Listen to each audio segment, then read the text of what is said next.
Missy with B&M Crop Consulting.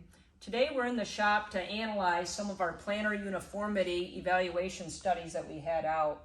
So what these are basically looking at how uniform am I across my planter. So this happens to be a 16-row planter, so we got row 1 down to row 16.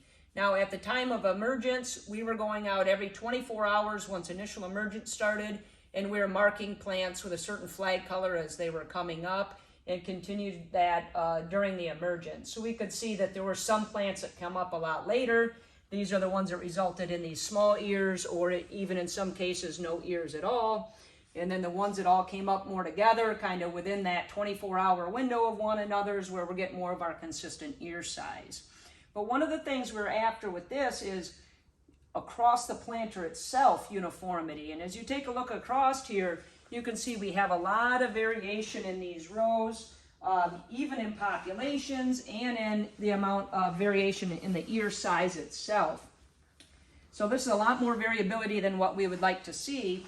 We'll just point out a couple examples here. If we take a look at this row here, you can see that we had 2 with no ears at all, so we just got the tassels laying here for that. We have 3 more really small ears, so these are all ones that came up very late, really affected ear size.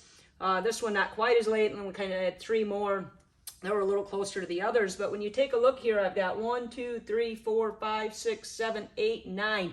9,000 ears that were affected by this delayed emergence. If I compare that to another row here, where I got a lot more consistency in my ear size as I go on up there, I've got 1 real small ear here and 2 that are slightly smaller, and then after that, we're pretty good.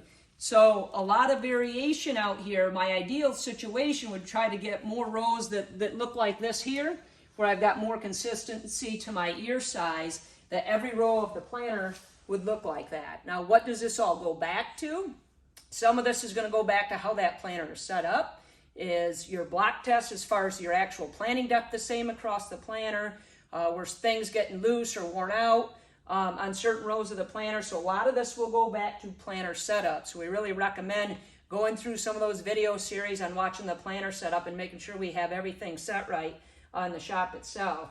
Now we will take this to yield to see what kind of variation we get here. Last year, some of these evaluations we did, we had up to 50 bushel difference between the rows across the planter. So that's a big range in yield. If we're trying to push yields and strive for these higher yields, we can't have that type of variation going across the planter.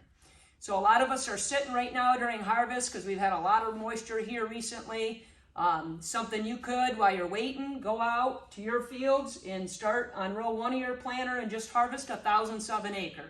So if you're in 30-inch rows at 17 feet 5 inches, just hand harvest that length and put it in a bag and do that all the way across to your planter. So even if you didn't track the emergence, still lay them out like we have here and see what type of uniformity do you have across your planter. And even if you don't calculate it out and take it to final yields, just lay them out like we have here and look for that variation, or hopefully in your case uniformity, and see what kind of issues you potentially have with your planter.